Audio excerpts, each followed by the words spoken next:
Oilersnation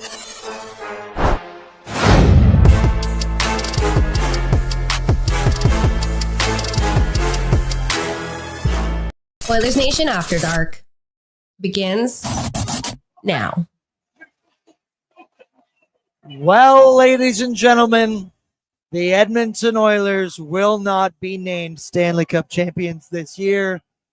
I'm sad to report that, in fact, it is not a cup year. In fact, I do think we will be rolling with, however, next year. Next year. So we're going to have that. Hope was alive. I never let it get the best of me. Even live bet the comeback tonight. But, man, this one sucks because it kind of just is pretty plain and simple. The Florida Panthers, they were the better team. They were the more physical team, the more disciplined team. They had the better goaltender. They had the better special teams in both degrees. Their star players did more. Their depth players did more. And they handedly took care of business tonight on home ice. As here we are down at Greta Bar-Yag, watching them lift the Stanley Cup around in their home arena. Go up and down all 6 games here. The Edmonton Oilers, I think, without a doubt, were outplayed. And give credit where credit's due. The Florida Panthers, hey, they're in the Cup final for the 3rd year in a row for a reason. They are defending Stanley Cup champions. But that doesn't make it hurt any less. Hello and welcome to Oilers Nation After Dark. We're a presentation of Bet365. Download the app today because whatever the moment, it's never ordinary at Bet365. Still got to get paid, got to pay the bills. Zachary, it's brutal. I really got nothing. This sucks. Our pal Devan Dubnyk just texted and said, how the fuck are we supposed to do a show after this, Zach? I will say you and I are experienced in this degree. We have been in these very same seats, literally the exact same seats last year after Game 7. I don't know if it hurts more this year or more last year going to 7 games. All I know is that it hurts, and I regret to ask you this question, but Zachary, vibe check. There's nobody that I'd rather be doing this right now than with you, my friend. You're goddamn right. There's nobody else I'd rather do this with. Yeah, I think this year, in a sense, almost hurts a little bit more than last year. Last year they're able to drag it to 7 games, pull them back to Alberta. They're able to find a way. And, Game 7 last year is a 1-goal game. And I hate to be too doom and gloom on a doom and gloom night here, but just really not good performances from the Oilers in Games 5 and 6 here. They were not good enough on home ice in Game 5. They looked absolutely lifeless. And I thought there was times tonight where they looked really good. Like, I honestly didn't think they played a terrible game. That was the best first 2 minutes they've ever played to start in this series. And even the first period, like, you look at the 3 goals that were scored against, an actual goalie here. And really, it's defensive breakdowns or mistakes. And it felt like those were the only mistakes that they really made all night, especially defensively. And the Panthers were just there to be able to find a way to capitalize on it. So it's disappointing. It's disappointing. It's a gut punch. But you know what? Next year. There's always going to be next year. Hope for this year is officially dead. But damn it, I will be hopeful for next year. You ain't going to keep 2 good guys down like this. But Zach, I don't even know what to say. I'm so numb right now. You're going to laugh. I'm going to cry. I apologize for loss for words tonight, but we're going to get through this together. I've already done this once before last year, like I mentioned, and I have dubbed myself as the unlicensed therapist across this city. So we're going to talk it out, get in the chat. This will be our last Oilers Nation After Dark of the year. That was our last pre-gaming this evening. It sucks. I still had more in me. Friday night, I was ready to get wild, buck wild, even if you will, down at Greta. We did joke that should we still come here on Friday night in our Oilers jerseys and be like, what do you mean they lost? I'm still here ready to go. But either way, you guys in the chat have been here every single step of the way. So let's get caught up in there. Before we do that, I do want to give a quick shout out to Krabby Goat Distillery. It's not your average moonshine. It's delicious stuff. And I recommend it. Straight up birdie juice. This stuff is fantastic. I put it in my golf bag. Tyler put it in his golf bag. Goes down incredibly smooth. They've got all kinds of amazing flavors. Win or lose, we hit the booze.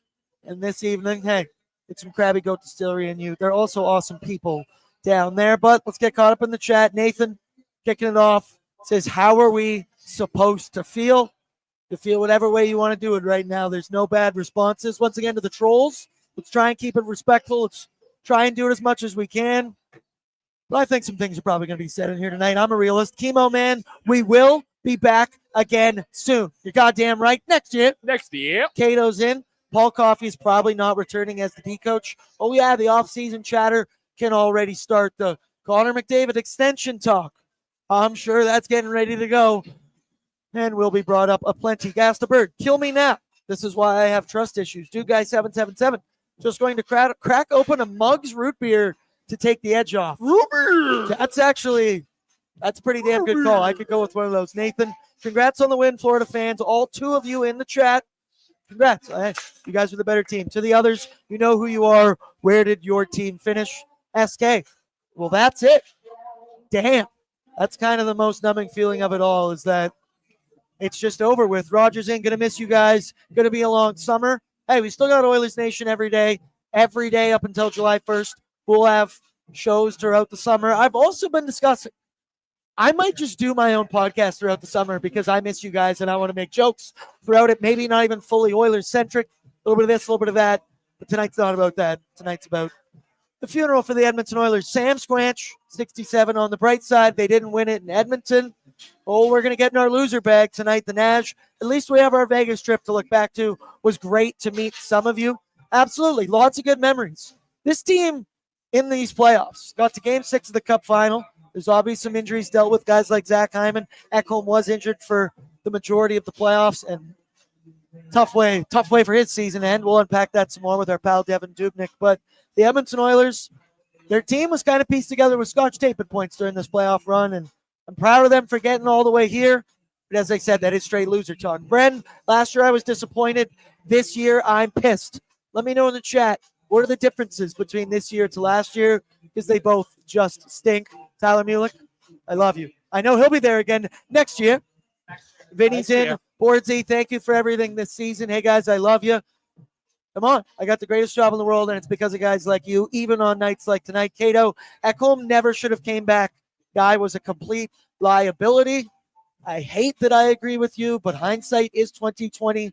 And may I say, in the moment, we all said it. He's your best defenseman. You got to put him back in the lineup. But I do think there's something to that. Cato Bella, so disappointing. And then we've got some super chats in here. Reminder, all of your super chats are in support of the Ben Stelter Foundation. Win or lose, you guys have been fantastic all season long. Pre-game, especially post-game, on Oilers Nation every day. I can't wait till I believe in August we're going to cut a big, beautiful check, hand it over to the Stelters. We can see how much money you guys have made a real impact. Hey, the season isn't for nothing. We raised a shit ton of money for a great cause, and I'm very proud of that myself. I'll be the captain. $50. He's in. This one hurts just a little bit more, but I got to enjoy the games with all of you guys, and that made this run so much more enjoyable. One last time for Ben. Hope will never die. I'll be the captain. Come on. I echo your sentiment 1,000 times, dude. It's a family in here in the chat, the Nation citizens, the relationships we've created, whether it's Nation events, coming down in Greta, or just talking to you guys who I've never even met in person. It's a family. I love you. And it's tough right now. Mistaken Mexican, an OG of the family, drops in $400. Clap it up for Mistaken. Unreal. Please skip the stream. Cup year 2026. Hope will never die. Next year, I won't be getting married. And Oilers win the fucking division. Let's go Oilers 2026 for Ben. Next year. Lance Kane is in $5. I had a great season with you guys. Can't wait for next year. Chin up. It was a hell of a ride. Tammy, my queen. Come on, she's been the ringleader to a lot of this money we've raised. Thank you, Waz. You got me a water. I appreciate you. The Oilers may not have won, but the Ben Foundation certainly did. Look at all the money we raised this year to help kids. I love you all so much, my oily boys, especially Bordzy and Bread and my oily fam. You know who you are. Next year we will be back. Brett, you've been here every step of the way. Patrick Puff as well. I love you. You've barely spoken since about the fourth goal against. It's painful, but Bert, you've been here every step of the way. Tammy's been our queen. You agree with the sentiment? There's been a lot of positive relationships built in here, win or lose. Love you, Tammy. Just it's a tough one. Man, a few words. I understand. It's tough over here. Mackay and Dry, $69.99. Last Bordzy bars. That's it. We didn't win. My mug is full of gin. Owen, first year watching. Loved ONE After Dark and pre-gaming. Met Bordzy and Brett Holden. Loved giving bars for you to be rapping. SCF, we will be back in 2026. Hope will not be dying. Mackay and Dry, out. Mic drop of the century. Clap it up for Mackay and Dry. He's been an awesome guy in here, keeping a positive win or lose all season. Steven, $5. What a run. What a team. What a year. See you next year. Lord Stanley, got to say Hyman is the glue. Don't cry because it's over. Smile because it happened. Amen. I agree with that. Hey, would you rather have loved and lost than never have loved at all? God damn it, I'm getting into my bag right now. Jordan, $6.99. Been here for every After Dark show, and it's been a roller coaster. Highest of highs and the lowest of lows. We will be back. Dave-O will win it for us. Jordan, I love you. I appreciate you. You have been here every step of the way. African Child, $20. Just want to thank Oilers Nation for giving me something to look forward to. No matter how much working nights gets me down, that's why we're here. Win or lose, this community is truly something special. Here's to big changes coming in the near future. Mr. Cates, $4.99. I'm sad. I'm disappointed. I'm glad this loss wasn't on home ice. For Ben, chin up, everyone. Hope will never die. They keep coming. Cheryl, $27.99. Oilers Nation fam, you are beauties. So are you, Cheryl. It was a great year. What a season. Sucks we ended this way. Brett, I still owe you that tattoo mock-up. I will get it this week. 2026, y'all. Next year. And a reminder on Brett's tattoo. Now that the season's over, we will be getting Brett tattooed for the bet we made during the regular season. Darian, $2.79. Cup year 2026. I love you guys. You really are the best. And you know who else I love? Just rip the Band-Aid off and break this one down. My pal Devan Dubnyk, whose appearances are brought to you by Tourism Jasper. Find your happy place in Jasper. Summer, it's officially started here at Oilers Nation. From hiking trails, paddling wild waters, or sharing laughs by the fire, happiness finds you here. Jasper is open, vibrant, and ready to welcome you back for more unforgettable moments. So drive on over, play outside, soak up the fresh air, enjoy some food and drink, and maybe even stay up late because your best summer memories aren't behind you. They're waiting for you this summer in Jasper. Plan your trip at jasper.travel/summer. As we welcome him in for the last time, at least on pre and post game this season, our pal Devan Dubnyk. I was sad. Dubes, I'm sad. And asking for a vibe check, it's a pretty obvious question. We're sitting here. It's a tough one. Greta Bariag, they believe tonight. Hope will never die in this city, in this barn with Oilers Nation. But I can't say hope is officially DOA. It is done here. Devan Dubnyk, give me a vibe check. How are you feeling over there? I know you maybe don't wear it on your sleeve as much as we do. Doing a good job keeping it together. How you feeling right now? And what I can say is, yes, the Oilers go down, but the thing that sucks tonight is both games 5 and 6. It just wasn't there in any degrees. Doobie, thoughts, feelings? Man, I'm numb as shit. How are you feeling? Yeah, not good. Again, I think you nailed it. Just with the way the games were. Listen, it's gonna suck to lose regardless. Whatever game it is, game 6, game 7. Just so much excitement throughout the playoffs. So much excitement to start the playoffs. To start the Cup final. How exciting the games were. Having the Oilers win the first game, the overtime games, the crazy comeback in Game 4. All this excitement. And then just having the last 2 games kind of go the way they went just feels disappointing. It just feels like you got robbed a little bit of some pretty good hockey. And, I think it's a combination of the Florida Panthers being a great team and then the Edmonton Oilers, not getting out of their own way, in the last 2 games and just fatal mistakes that really, if you watch the games, they're very even. There's not a lot going on out there. There's not a lot of ice, but just those critical mistakes in the last 2 games that put you down 1 and then put you down 2 when there's less than a minute, like in these, and not just critical mistakes, but I mean, you can go back to Game 4. The comeback was incredible, but even that first period, like they just continue to put themselves in bad spots. And really for how great they've been all playoffs, like it was pretty pretty uncharacteristic for the way the playoffs have gone, for them to play that way in this. So it was, I think Florida's just too good of a team to do. I mean, obviously it happened before, but I was hoping for an exciting game tonight, and just unforced errors at home on the first one. I mean, everyone wants to talk about the turnover, but I mean, the turnover is a turnover. It was forced. It's not like it's a hockey play. The guy he gets a terrible pass, and the guy jumps on him.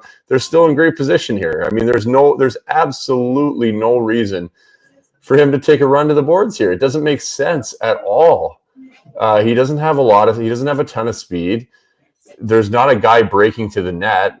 Bush is still in fine shape here. Like, it's a turnover, big deal. Like, Verhaeghe's not even going to the net. It's just a one-on-one play. And you go back to last game and the off the face-off, and then the dump in. And unfortunately, when this is a guy who's needs to be your best defensive defenseman, is essentially costing you being down in crucial games, it's going to be hard to come back. And then you get the second goal it's just kind of lack of awareness coming back. And again, these are just like, this is not the tale of the game. This is not how the game was. They played their asses off the entire game.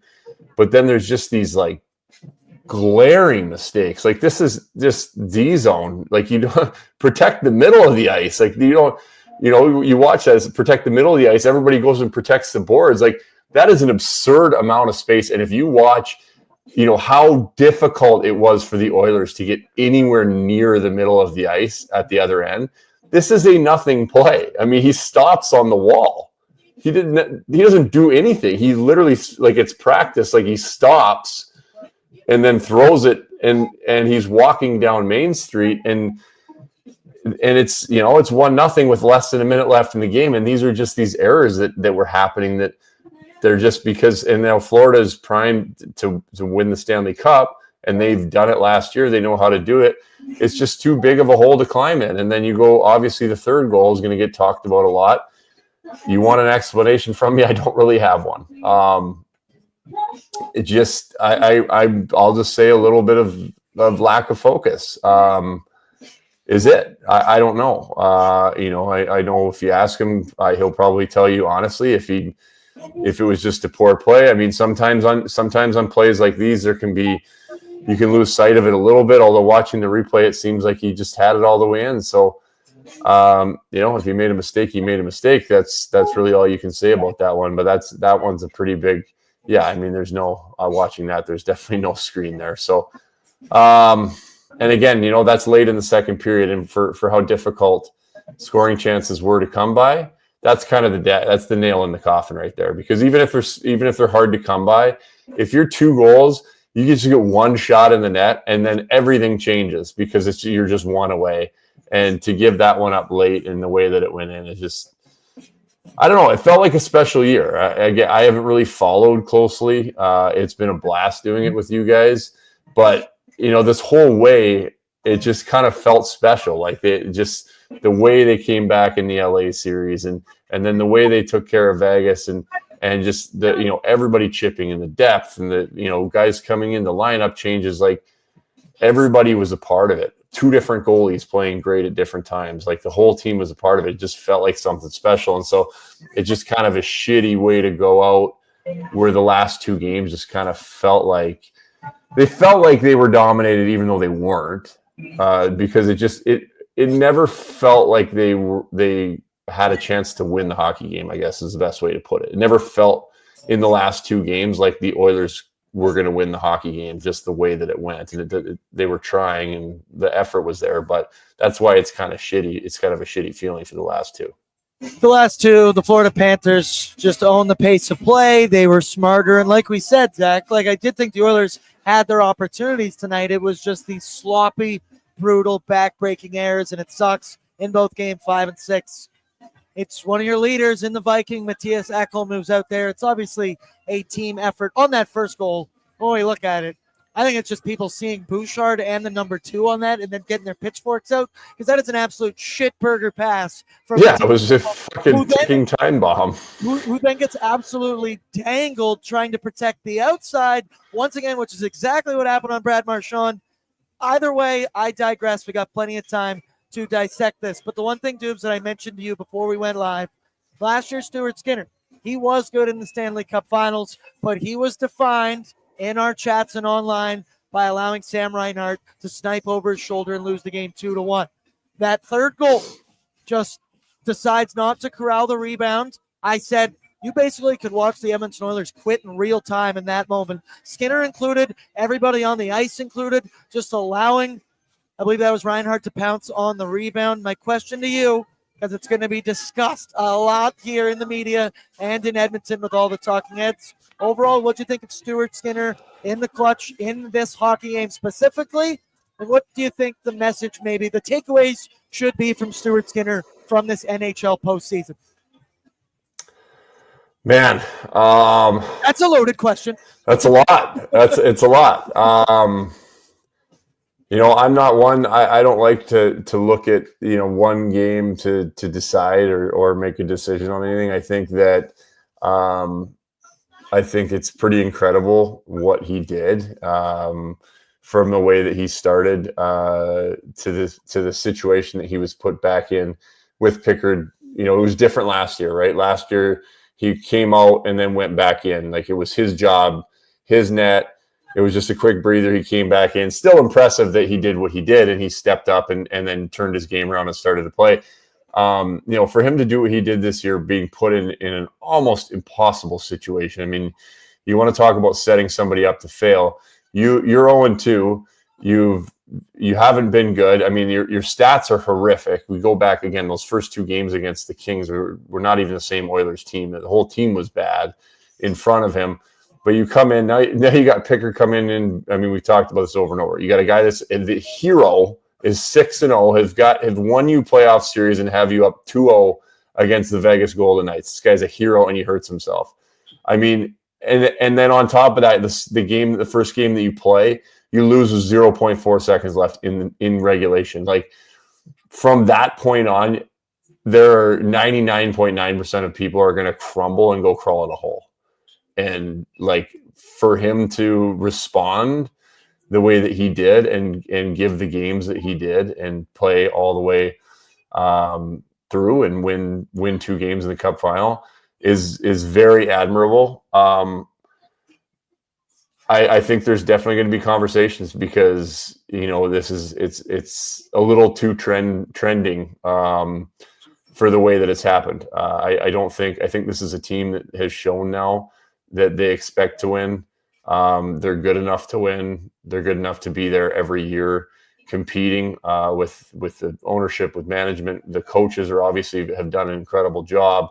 So they're going to do their tweaks. The roster is going to change, in minor ways, however they feel, to try to make it a little better, to at least keep it as good. I think it was as good of a team as any. I think the Zach Hyman injury was awful.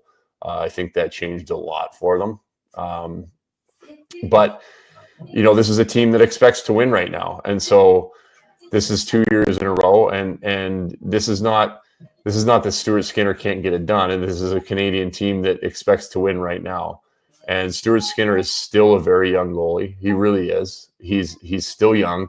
He's got an absurd amount of experience for how young he is. And I think he's a great goalie, and I think he's going to continue to be a great goalie in the NHL, and I think he'll continue to get better and grow. I guess the question is whether they've got time for that right now in Edmonton, or if they're going to look elsewhere, either to bolster to somebody to play with him, or have him as a piece in trying to acquire somebody. And I don't know what that looks like, but I wouldn't be surprised if that's the route that they went, because again, this is a window.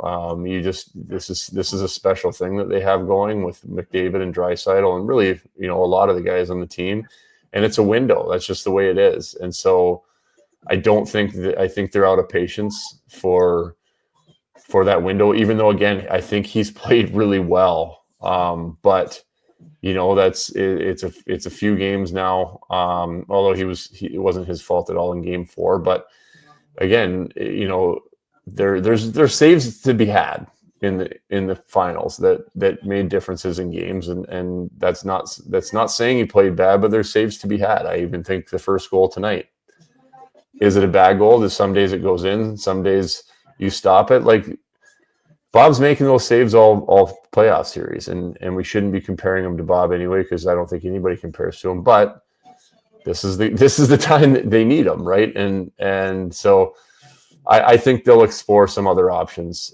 whether that's bringing somebody in to push him or using him as a piece.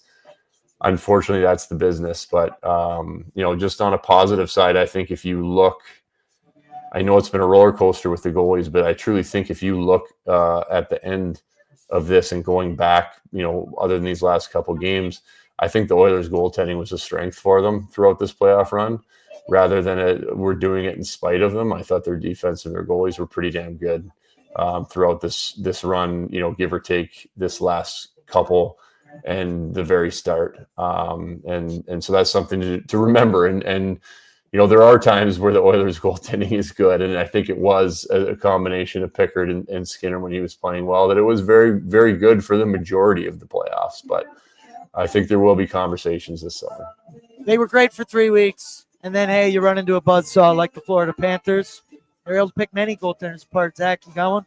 Yeah, you kind of took my question away from me there, dude, because I was going to ask you about Skinner's future here in Edmonton.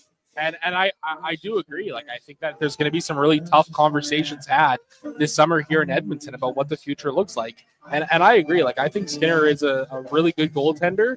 I think trying to compare him, like you said, Doobie, to Bobrovsky is just absolutely foolish. I mean, Bobrovsky has shown he's one of the best goaltenders in the world. Hall of Famer. Yeah, absolutely. I mean, I think he cemented his place in the Hall here with these 2 performances in the last 2 years. I guess, dude, my question for you, like, what did you think about the Oilers' big guns here? We've seen McDavid and Draisaitl in Edmonton for a very, very long time. And it's incredibly hard, I think, to be very critical of them because of how much they do. But in the same breath, it never felt like there was a game really in this series that they took over in the way that they had last year or the way that they had throughout the playoffs. I think the Oilers' depth did a decent enough job of kind of trying to saw off some of the depth pieces for the Panthers. But to me, at least, it felt like a little bit short for McDavid and Draisaitl. Do you feel similar, dudes?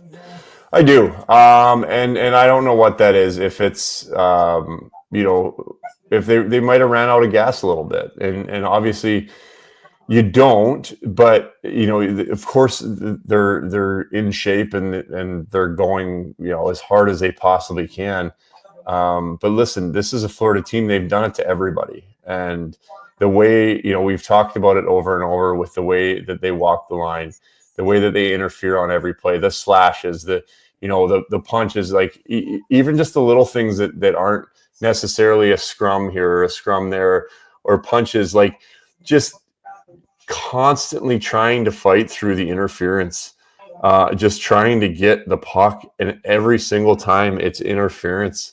And again, this is not a poor Edmonton. There should have been penalties, because they literally be in the box for the entire game if you're calling it by the book on what interference is. But that they're going so hard for the whole series, and then you get behind in these games, and that's why those errors are so critical, because if you're trudging along in these games, the last couple, and it's 0-0, like that intensity stays there, and then it's not frustrating that you're not getting the chances or they're not as good as you need, because it's 0-0. It's a 0-0 game, and so it's still a hockey game. But now when you're down 2, you're down 3. Then it becomes frustrating and it starts to weigh on you. And I'm not saying this is what it was, but it did feel like, it was starting to weigh on them a little bit. And they're trying. And that's, I mentioned before, that's what I love about the Oilers' top guns, though, is the effort level and like the care and intensity is always there. Always there. And that's one thing that you're always going to get out of these guys, and to have those as your leaders is a really important thing. You're always going to get that intensity and give a shit and effort out of these guys. And even tonight's game, I think too that it's not beneficial against a team like Florida to roll these guys every other time, because they'll also run out of gas. Although obviously in this situation you have no choice when you're not able to generate, nobody else is. But Oilers were at their best when they were able to roll 4 lines, and they got into trouble against Florida in this series with not being able to do that. And when these guys can defend as well against McDavid and Draisaitl, and they're as hard as they are on them, and with the interference and how hard they have to work when they got to go out every other shift, it is going to drain you. They are human beings. They're not robots, although they seem like it when they play. That is going to wear on you after a while. So, we didn't see much of them, but I think that's more of a Florida Panther thing and not as much of a Edmonton Oilers superstar thing. And we talk about the lack of what the Oilers star players did on the other side. The Panthers star players, in whatever role you ask, right? Alex Barkov, he's asked to shut down Connor McDavid. He is the best defensive centerman in the NHL 2 years in a row now where he's done that. But then you look at Sam Reinhart, 4 goals tonight, 2 of them legit. He's big-time player making big-time plays in big-time moments. He did it in Game 7 as well last year. Sam Bennett, we know, has been on a goal-scoring pace all postseason long. Sam Bennett ends up winning the Conn Smythe. What can you say? I didn't even mention Brad Marchand in that statement. Gustav Forsling looked incredible. Seth Jones at points looked awesome. What can you say on the other side, Dubes? Florida star players, Matthew Tkachuk, post-game said on TNT, we are a dynasty. And when you look at guys like Sam Bennett, holy shit, could he get paid in the NHL right now? Same with Brad Marchand, but these star players all fall into their roles incredibly well on this team. I couldn't imagine Marchie or Bennett wanting to walk away from the Panthers, but what can you say about the difference? Oilers star players to their guys, the Reinhardts, the Bennetts, the Barkovs, the Tkachuks, they showed up in this series. Yeah, and I mean that's really the difference, I guess. Throughout this playoff run is that's what we were talking about with the Oilers, right? It was the McDavids, the Draisaitl's. It was also the Hymans, the Evander Kanes, the Corey Perry's, and he obviously still scored some big goals in the finals. But the Bouchards, that it was the same thing for the Oilers in this run, and then that kind of went away after the Nuge was a little quiet in the final too. But that was what the Oilers were, and that's what the Florida Panthers were in this final, right? It was like guys stepping up at different times. I mean, Brad Marchand was unbelievable. He looked like he was flying out there, and this wasn't just like a wily vet who gets to the net and is good with his stick. Like, he was flying out there. He's getting breakaways, multiple breakaways. I mean, he's the face-off play that we talked about with Ekholm. I mean, he was incredible, and he gets talked about like he's this big rat. He wasn't even that wasn't even part of his game in the final. Like, he wasn't even trying to piss anybody off. He was just going and scoring goals, being an incredible player. I mean, I wouldn't have been surprised if he won the Conn Smythe after that series. And I know it's based off of the entire playoffs, but if it was based off of the Stanley Cup final, that's Brad Marchand's trophy, and you got to assume that he was in the conversation for it, as well as Sergei Bobrovsky. But and then even the goaltending side of it, right, is like add Bob to that mix. And the Oilers had Pickard and Skinner that were in that conversation as well earlier on about, guys stepping up, winning games for them. They were doing that. And then Florida got all of these guys chipping in. Reinhart was very quiet at the start of the series, almost not noticeable at all.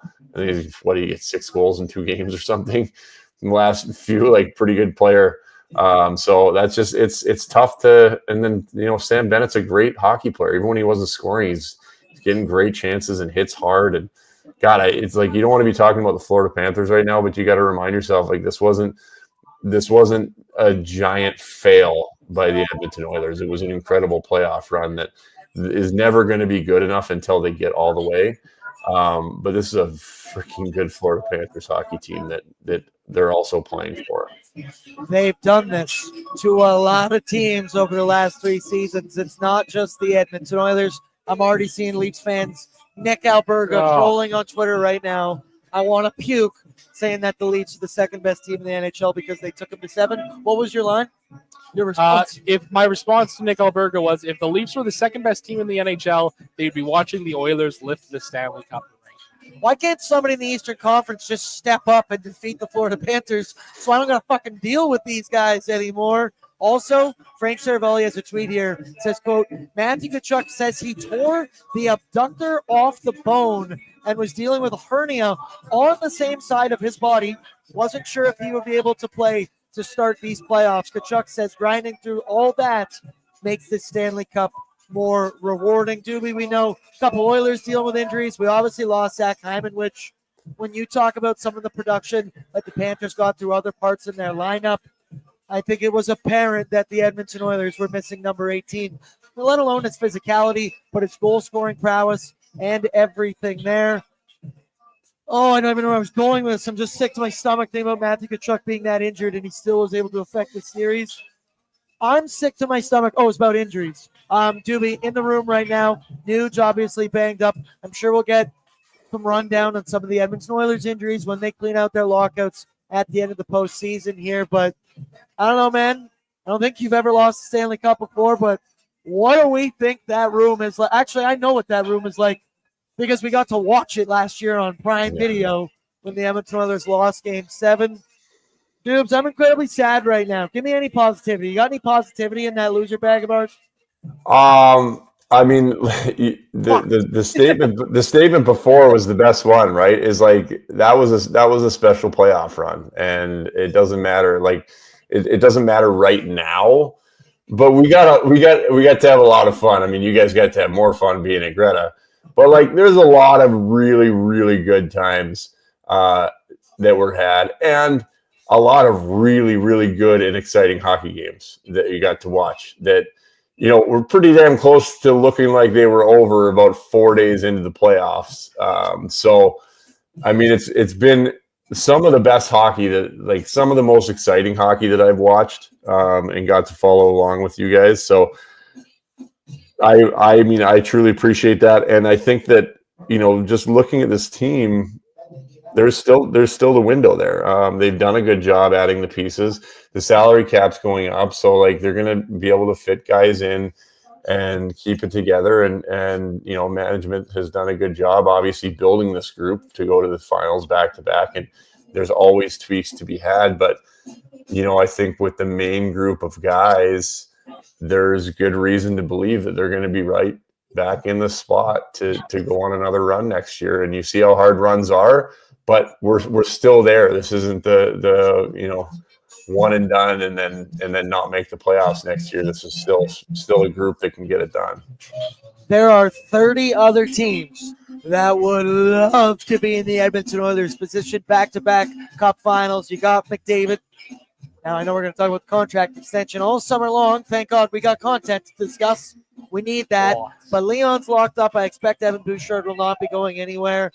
Hey, it sucks now, and I understand it. It's because, Zach, we're so a part of it, and we ride the roller coaster. But I think in a couple days, it happened last year where I was able to eventually step back a little bit and go, God damn, what a fun time in this city. There's nothing like playoff hockey in Edmonton this year, Zach.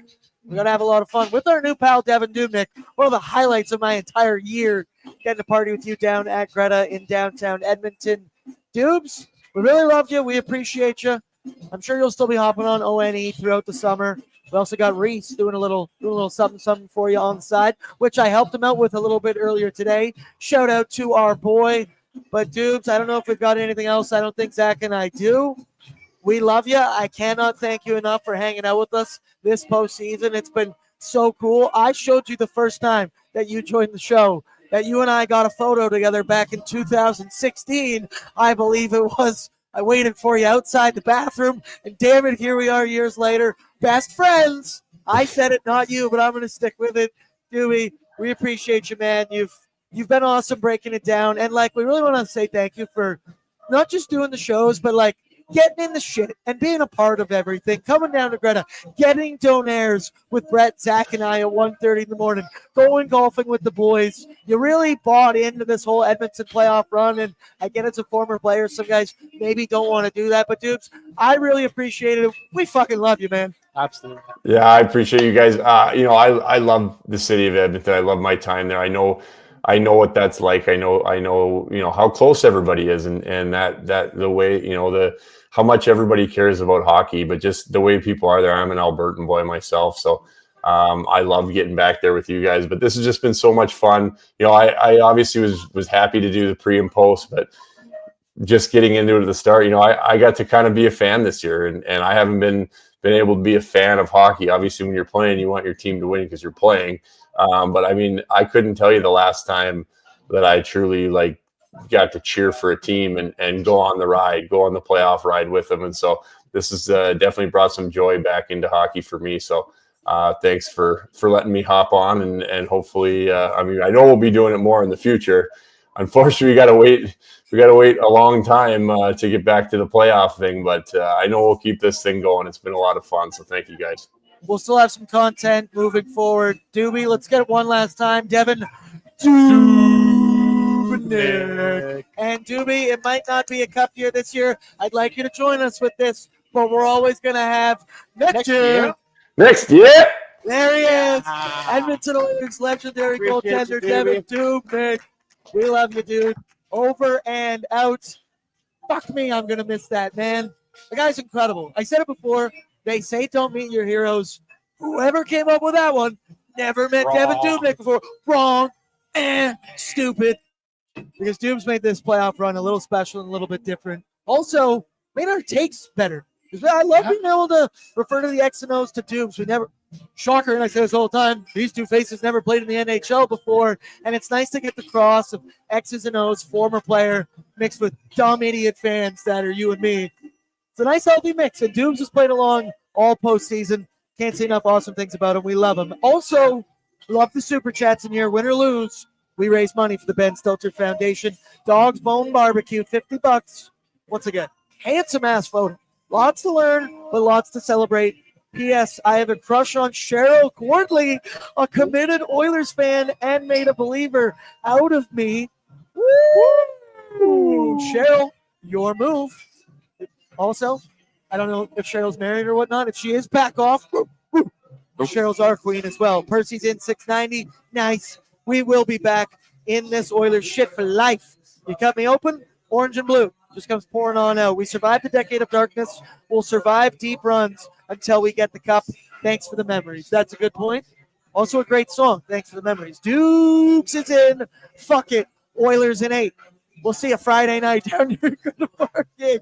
$2 from Adam. As the Brooklyn Dodgers said, wait till next year. Then we got holy fuck, Brett. Smile, dude. You are making me want to cry right now. Come on, dude. We're still alive. Like physically. We're dead in the playoffs. Jerry V, $299.99. You guys came in so confident and left so deflated against us. I'll take obvious statements for 1,000. Do you guys realize one person does make up a team? It's a team game. One player does not make up your whole team. All this hype for McDavid for what? To go 0-2? LeBron didn't get a ring until he was on a well-rounded team. I mean, you're making some points there until you tried to bring in LeBron and basketball into it, and then it's kind of out of there. But I got to say, thank you for the $300. Mad respect to Jerry V for donating $300 awesome. Just to go talk some shit. The truth of the matter is the Oilers' depth this year has in the playoffs was better than it's been in any of the last 5 years they went into for a run in the playoffs. With McDavid and Draisaitl on the ice at 5-on-5, the Oilers controlled 52% of the actual goal share at 5-on-5. With McDavid and Draisaitl off the ice this year, it was 64% in the playoffs. That is not something we have seen whatsoever in the last 5 years. The Oilers' depth was not the issue this year. I appreciate the $299.99. I can say, clearly you probably haven't watched a lot. All we've talked about all playoffs long is how it's different this year because the Oilers have had depth and how they are not a two-man team. But once again, dude, I love you. Thank you for $299.99. It's a good way to close it out. Jared, $5. Panthers are no dynasty. You need 3 in a row or 4 or 5. These guys hold and interfere, infract every shift of every game. We'll be back, though. Xylan. I also agree dynasty needs 3. Patriots fan, you need 3. They had 3 in 4 years. That's what it means. D-Land, $2. McDavid never wins a cup in Edmonton. Discuss. Nothing to discuss. I disagree. We're done. All right. Thank you for the $2. Let's go now. Rip the fucking Band-Aid off. Greta Bariak scoring summary brought to you by our humble abode, Arcade Bar, Street Food. 9 straight weeks down here, Zachary. It was an awesome time. I don't regret any of it. I love being the hype guy inside this bar. I love getting the people going. It was an awesome experience. Can't wait to do it again next year. And as I said on the mic today, you think I'd be sick of it by now? Absolutely not. I still had so much left in the tank for Friday, but we'll still be here. So don't worry. Let's rip it all off here. First goal of the game. I mentioned it. Matthias Ekholm, absolute shit burger. I don't know what else you can say. Sends it into Bouchard's feet. Sam Reinhart makes a play on it. Ekholm, once again, trying to protect the outside of the ice. Not sure why. He did that on Brad Marchand in Game 5. Didn't learn his lesson. Reinhart, he's able to go up, under, over top of Stuart Skinner's glove. Goes crashing into the boards.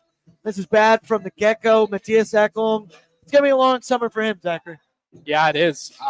Listen, 5 assists in 6 games. In the final here, I thought he came back, or 4 assists and a goal, rather, in the final for Ekholm. He had some offensive production, but, man, when it mattered most in games 5 and 6, he was not there. Again, the brutal turnover, or the misstep, I should say, in Game 5, and then the brutal turnover here. I mean, just absolutely telegraphs this one for what felt like 10 minutes. Sends it in his fucking junk. And, it's a bouncing puck. It's the Florida ice. I thought the ice was terrible. Yeah, it was terrible. The puck was all over the place all night long. This was an absolute grenade, and I don't think you can fault Evan Bouchard in this one whatsoever. I mean, it's a bouncing puck that's in his feet. What is he supposed to do here? And credit where it's due to Sam Reinhart. That's a hell of a move. That's a hell of a play. Yeah, it's a hell of a move and a hell of a play. I'm not blaming Bouchard for this one. I just think people see the number 2, Bouchard, and just an automatic trick. You just freak out and you go nuts. It's hard to believe, but Matthias Ekholm, one of the worst Oilers defensemen in the last 2 games, if not the worst Oilers defenseman in the last 2 games. Then it's 2-0. Matthew Tkachuk is 8th of the postseason. Edmonton loses the puck at center ice, rather. They turn it over. Luosterainen skates it down the wing, waits it out for trailing Tkachuk, who comes in, rips one past Stuart Skinner, who was screened pretty well by Anton Lundell here. The final minute of the first period. Very dejected Oilers fans. It's a tale we know all too well. Last minute goals against. Zachary. Another one. Lose the puck at center ice. Come back down. Not protected in the middle there as you see it. Being able to skate. Have even a little stick handle action there and then rip one past Stuart Skinner. That sucked. 2 mistakes in the first period. First was Matthias Ekholm turning over the puck. Second one was the Edmonton Oilers forgetting that there was still 59 seconds left in the period. Just puck watching. That's all this one was, man. Just waiting for the seconds to count down on the clock. And then we move into the second period. Took a minute, 17 minutes and 30 seconds. And it's Sam Wright scoring his second of the game, 9th of the postseason. And this is the one. That image, I think, is going to be haunting Oilers fans' memories, Stuart Skinner's memories, everyone who was on the ice in that position. It's not just Stu. It's everyone crashing in front of the net, where I said you could watch the Oilers quit in real time right there. Felt like I was watching this go down in slow motion. Verhaeghe just throws it on. Not totally sure what Stu was thinking there. Not totally sure what anyone was thinking there. Falls right on the stick of one of the best goal scorers in the NHL. And shockingly, Zachary, he's able to beat Stuart Skinner. This was it. Stick a fork in me. I'm done kind of dealio. I mean, it wasn't fully done. Did I still believe? Was I still trying to get the crowd going? But I won't lie to you now. I lied to you then. I was dead inside already at that point. Just wanted to get this over with. Sam Reinhart. Damn it, dude. He did it in Game 7 last year. He did it again in this game. Yeah, absolutely. Clutch player coming up in clutch moments. Skinner, what are you doing, man? He looked like us at the start of the third period. We did a little chest bump before the third period started. That's what he was doing here, like just chest bumping the puck. Like, I don't know why you're not trying to grab that one or do a little bit more on it. I mean, yeah, I won't even lie. At 2-0, I was like, shit. After the first period, I was like, shit, this isn't good. I do not like this whatsoever.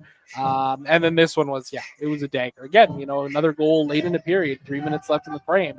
And this is what happens. Remember 2-0? I still had so much positivity. It's just live bet to come back. I was so confident they were going to come back. Feels like a really, really long time ago. But in fact, that was like 90 minutes ago, probably something like Farm that. remembers. Yep, I remember for all the South Park fans out there. And then I don't even want to talk about it.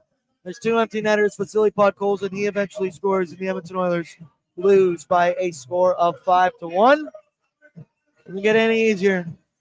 Give me a tough one on ONE for the rest of the week here. But either way, let's now do the good, the bad, and the oily, brought to you by Oodle Noodle. Shout out to them on their game day promos, which I guess now that I'm saying this probably isn't a thing anymore, but you could still do it maybe for 9 minutes. Did you hear about Oodle Noodle's game day promo? They got 2 signature boxes, 2 spring rolls for $29.97. Sounds affordable and delicious, Zachary. That one will end, but keep it locked with us on their socials, Oilers Nation socials. We'll let you know the beautiful deals that Oodle Noodle has got going your way. And then I'm just going to be blunt with you. There's no good. There's no oily. There's just bad. And we went with, it's over. It's over, dude. That might be the thing that stings the most right now is, hey, it sucks, but there was a lot of fun had this postseason, whether you were downtown at Greta Barriere, whether you made it to Rogers Place, even the highs and the lows. The lows make the highs so much better, but right now I'm sitting here. It was cup or bust. Connor and Leon have both been very vocal about it. Frankly, the Edmonton Oilers at the end of the day busted for the second consecutive season. Pause. And there's not really much to say. It's over. It's no longer a cup year, but we will still have next year. Next year. But Zachary, the bad, the shitty, the awful, the heartbreaking, it's over. Yeah, it's one hell of a ride, man. God damn. You know, I think at the end of the day, Bordzy, there is no shame in losing in the Stanley Cup final. Everybody else lost to Florida this year and last year. Loser talk, but we are losers. Rod Brindamore said it really well after the Eastern Conference final. You know, he kind of said we didn't get swept. Okay, I know we got swept. Yeah, but you know, Rod Brindamore's comments were along the line of like, "Hey, we were one of the 4 best teams in the entire National Hockey League.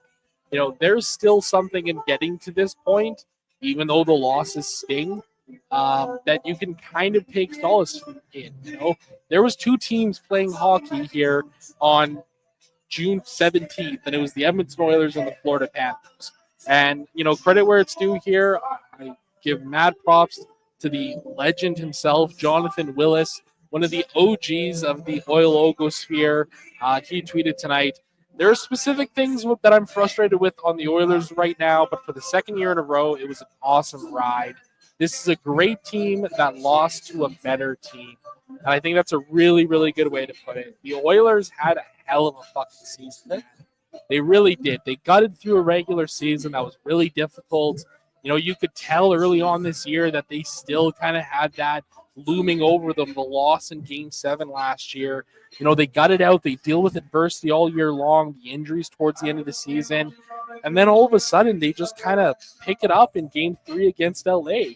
2 disappointing games to start, right? They come back with 6 straight come-from-behind victories to pull the whatever reverse sweep, what you want to call it, over the Kings. They take the first 2 games against the Vegas Golden Knights. Yeah, okay, Vegas gets one in that series, but it's only because Leon Draisaitl scored on himself. And then they're right back to business.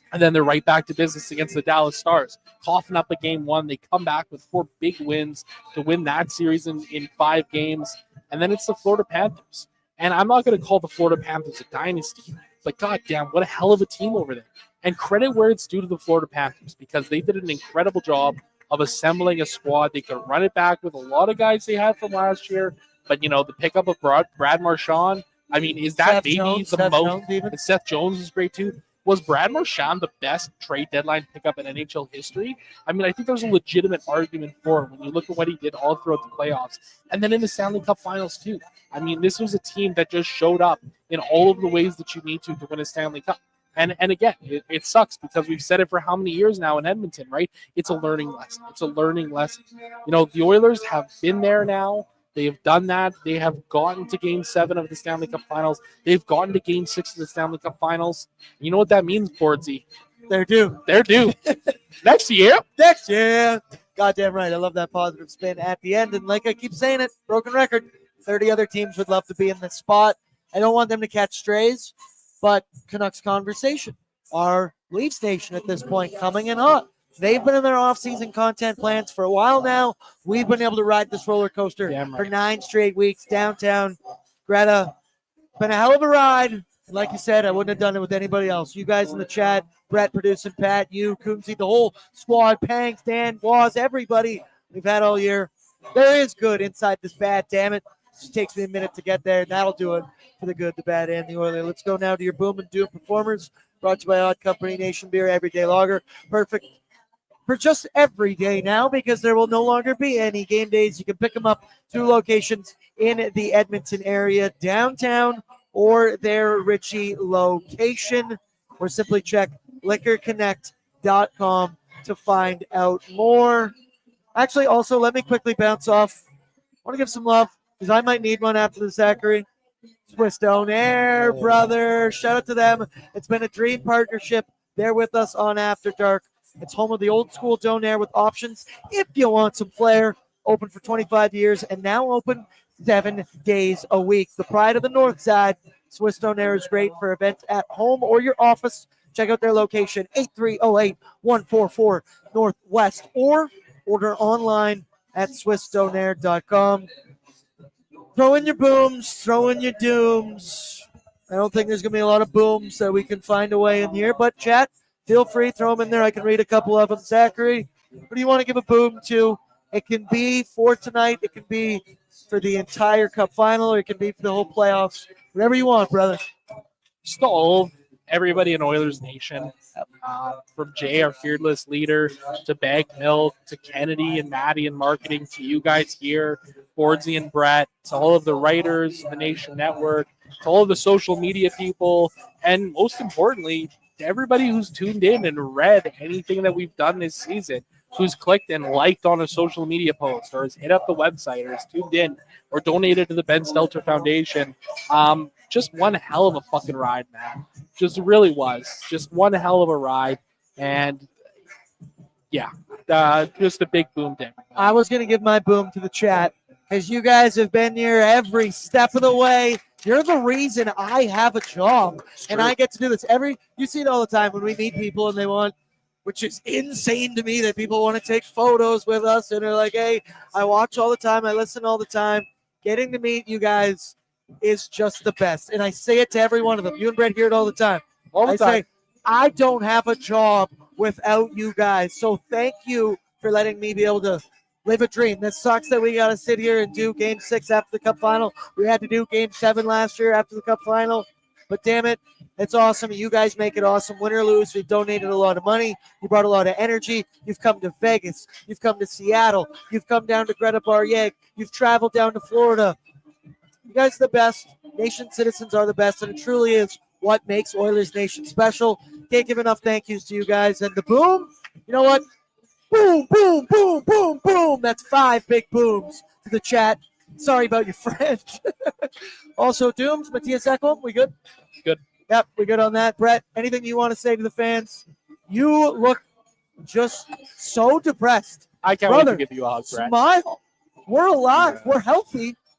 Come on, give me a boom. Tell the chat why they're awesome. Want me to tell you why you're awesome? All year they've been here. I don't want him to put his camera on, because this is hard to watch. No. So many people you consistently see in this chat. It's not just, you see recurring names, but you see names that you see games 1 to 82 against San Jose or whatever. These meaningless games. You're here for the whole ride. It's a tough feeling today, but we wake up tomorrow. Next year. Nah, I can't do it. All right, you're muted now. I don't want any of that. We're always going to have next year. This sucks. This sucks so much. I can't believe we got to do this. Southpaw 26-69, tough. Heartbreak Oil are still primed for runs. Thanks, Bordzy, Brett, Zach, and all the guests on Pre-Post Gaming and all that Oilers Nation does for the fans. It was a great year. I'd also like to report we have raised $1.2K on tonight's Oilers Nation After Dark. So big shouts out to you guys. You were fantastic. Let's finally do it. Check in with Bordzy's Bankroll, brought to you by Bet365. Download the app today, because whatever the moment, it's never ordinary at Bet365.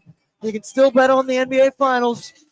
I like the Pacers to win it in Game 6 at home and force a Game 7 against the Oklahoma City Thunder. And unfortunately tonight, Bordzy's Bankroll, who even cares? I said it. If I could have put 3 picks down, it would have been oil money line, oil money line, oil money line. and I would have went 0 for 3. So tonight I actually went 1 for 3. The first one that I missed was an Evan Bouchard 1+ point. Doesn't happen, -160. Ekholm needed 2+ shots on goal. Didn't think I was asking for a lot. Thought I was getting a bounce-back game from Ekholm. Boy, was I wrong on that one. And then Corey Perry, 2+ shots on goal, -140. That one does hit. The final Bordzy's Bankroll of the year, we also rode with Connor 2 points, Leon 2 points, and Oilers money line. No, that didn't come even close, brother.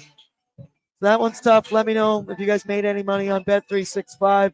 They've been an awesome sponsor all year. We love them. Still be placing some bets throughout the year, but do so responsibly. 19+. And yeah, man. It's tough. Final one, I do want to give a shout out to, give some love to Boston Pizza. It's summertime. Greta, we love you. As I mention all the time, it's a party atmosphere here. BP's, whether you want to hit their patio, whether you want to hit the lounge or the restaurant, they got a little bit of everything for families, whether you just want to have a good time. Check out, they also got VLTs in the lounge. I've been known to spend a couple VLTs in my day. Sucks to read that on your screen, Zach. This year, we don't bring it home. There will, in fact, always be next year, but next year, this one sucks. BPs, we love you. Thank you for all your support. I got my hoodie, so that's beautiful. I also got a new BP's t-shirt. Gonna sleeve monster the shit out of that one. That's what it's kind of made for there. And any final words to the people? I still have to do one more ad read after it. Zach, final message to the folks. Thanks I love you. Thanks again for everybody who's tuned in, and stay tuned in because now we go into off season. Now we get in our fucking bags. Here we go. This is. I mean, as much as I love the playoffs, and don't get me wrong, I love the playoffs. I fucking love silly season, Bordzy. I love. Yeah, you do. Yeah, you absolutely do. You and Bag Milk get in the bag. Oh, I love it, and I think this is going to be a silly season, off season around the NHL and in Edmonton. There's going to be changes that are going to be coming to this roster. Going to be very, very curious to see how Stan Bowman really puts his mark on this team, right? I mean, he came in last year, late July, and, he made his moves throughout the season. And obviously with the offer sheets and stuff like that, but, the Kapanen waiver claim, the John Klingberg signing, the Jake Wallman acquisition. Now he's got a whole summer to deal with things. And I'm really, really curious to see what he does. Because Chris Stopwell said it best before the final started. Stan Bowman did a great job of identifying exactly what the Edmonton Oilers needed throughout the regular season, and he made moves to fix that up. Can't wait to see what he does. We said this is the best supporting cast, 97 and 29, I think have had in their Edmonton Oilers careers. Stan Bowman has a track record of being able to get it done in Chicago before. Hey, hope will never die, and I believe in him. It's going to be an interesting offseason. Little, program offseason notes. After I tell you about Budweiser, get your hand on the Edmonton cans. They've been brewing beer in Edmonton for 45 years. They partnered up with this beautiful city for a beautiful cup run. Liquor stores, select ones, they're carrying these bad boys. Super valued liquor on Y Road in Sherwood Park. I highly recommend. You can get them. They're beautiful. Keep them as a memory. You want of this awesome run because there was a lot of good, but this one does absolutely sting. So I will say, for off-season content plans, we'll still be doing Oilers Nation every day of the week, or of the weekday until July 1st, when we'll have our free agent frenzy show going down. I'm producing, directing that whole thing. We got Jeff Merrick, we got Tyler, we got a player panel, we got a little bit of everything. We do things pretty well here at Daily Faceoff Live, if I may say so. Now I can shift all my focus from the playoffs over to that to ensure you guys get an awesome show on July 1st. And then for us on pre and post, I have discussed it, and I'm curious if you guys would be interested. I don't really want to stop talking to you guys. I love doing this, and I think I might do a little bit of off-season content. We talked about maybe an off-season podcast that's maybe a little bit less about the Edmonton Oilers. I'm a sports guy of every degree. I'd like to do some Mount Rushmore, some fun games. And I do see in here, Shooter McGavin put shout out to that epic Jeopardy game we played on the Mega Stream. Well, I think I got good news for you, because I am planning to try and do one of those Oilers Nation Jeopardy games as a separate YouTube video all off season long, maybe once a week, once every 2 weeks, getting different contestants throughout Oilers Nation to play along. And yes, I'll make the questions Oilers related, but we might even just dip into some pop culture Jeopardy, a little bit of everything. Let me know what you guys would like to see. And then, Brett, you and I still have a bit of business to take care of from the regular season. If I may remind people, we did not forget, Brett lost the tattoo bet between Brett Kulak and Jake Wallman and Ty Emerson. Holy shit, forgot about Ty Emerson. Yeah, that was my pick, buddy. And Brett has to get an Edmonton Oilers tattoo. It's along the lines of a Jake the Snake Wallman tattoo. We will make that an off-season content video on our YouTube in the coming week or two, I do believe. We'll make a whole day of it. We'll get that out for you guys. And then, hey, let me know. You can always DM me. I'm an Instagram guy more than anything. Let me know if there's anything you want to see, what you guys would like from us this summer, because it's going to be a shorter off season, but silly season is the best. We also recorded a Puck Doku a couple months ago, and I'm thinking of Holy also shit, I doing- forgot about that. Yeah, so we'll also probably be doing. That one was good, too. Yeah, thank you. We'll probably be doing something weekly around that as well. So, yeah, no tattoo coming sometime soon this month, next month. Yep, we'll get her before done. my vacation.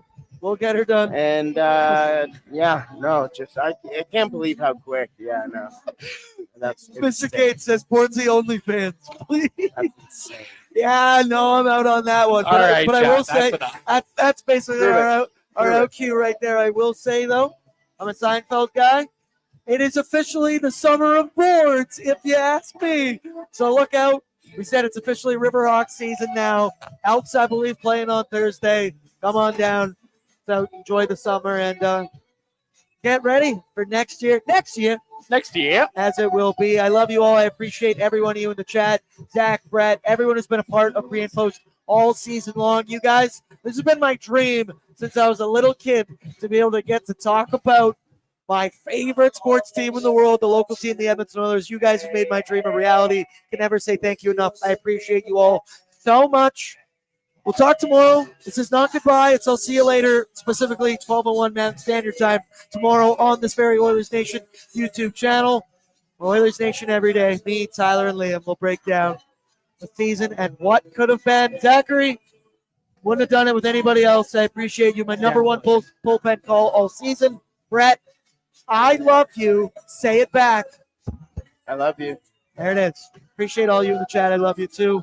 Over and out for the final time of year 2 of pregame and an after dark. I ain't going anywhere. Year 3 coming at you this October. Peace and love. We're out, everybody.